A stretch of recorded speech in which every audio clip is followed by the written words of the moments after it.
Now, it's been some time since we've had any juicy DPRK stories. The last 3 were about people who had been supposedly executed only to turn up alive. But this one's much better. Apparently, in Japan, 8 boats have been found where the entire crew was dead. They've just been floating there, one of them 100 kilometers off the shore of Japan. Some of them even got pretty close to Japan itself. 8 boats. Everybody is dead, so they have about 25 bodies thus far. The most recent one had several bodies on it that had their heads removed. So naturally, we think of the DPRK when we think of this. Now, essentially, they're fishing boats. They have the fishing nets, special lights for attracting certain kinds of fish, a very low-tech fishing boats, as you would expect from a third world country. But for some reason, they have Korean People's Army in a hand-painted sign.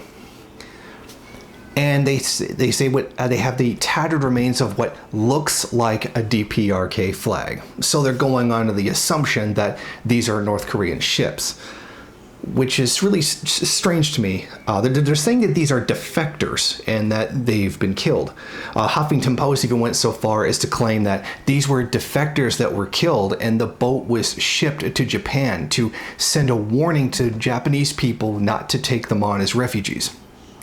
Which of course makes absolutely no sense, because what would be the point of threatening the Japanese who can't be hurt? Wouldn't you be threatening your own people not to do it so that they wouldn't leave? It makes no sense to threaten the Japanese. Again, this is one of those, Huffington Post complete bullshit articles.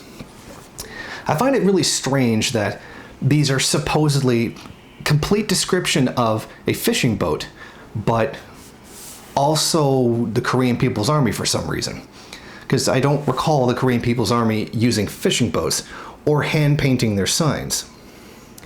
And it's also interesting that it would say Korean People's Army and not say the Navy, which is, where the boats are. Yeah, that's another strange one too. Now, if this really was defectors being killed, what would be the point of beheading them? These corpses were found without heads. What's the point of doing that? That doesn't make any sense to me whatsoever. And some people suggested that they were people that were trying to get away and that they were caught and then executed. Which again, this doesn't make any sense. I mean, obviously it's very strange that when you find, all these boats in the water where the entire crew is dead, their bodies have been decapitated, and there's seemingly no explanation for it. Well, there's a tattered piece of cloth, so therefore it's the tattered piece of a DPRK flag. A sign that says Korean People's Military when it doesn't even make any sense. I mean, the whole thing is just completely strange, and it doesn't make any sense to me whatsoever. And the fact that they're fishing boats, so how could they be military and really ancient old fishing boats? There's something about the story that makes absolutely no sense. In fact, if I was going to guess what it would be, I wouldn't be surprised if they were fishermen and they had been boarded and killed by someone. Maybe robbed, or they stole their fish, or what have you. Again, I'm only guessing. I'm not actually making an accusation that anyone did this.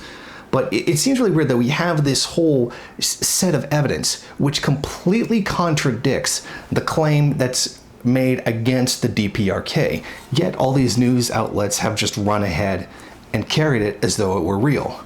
But then again, completely making things up that make absolutely no sense is stock and trade for the anti-DPRK community.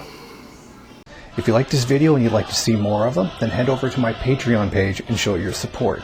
Or you can go to the MRN bookstore and check out some of the latest books available. Don't forget to rate, comment, subscribe, and share on various social media.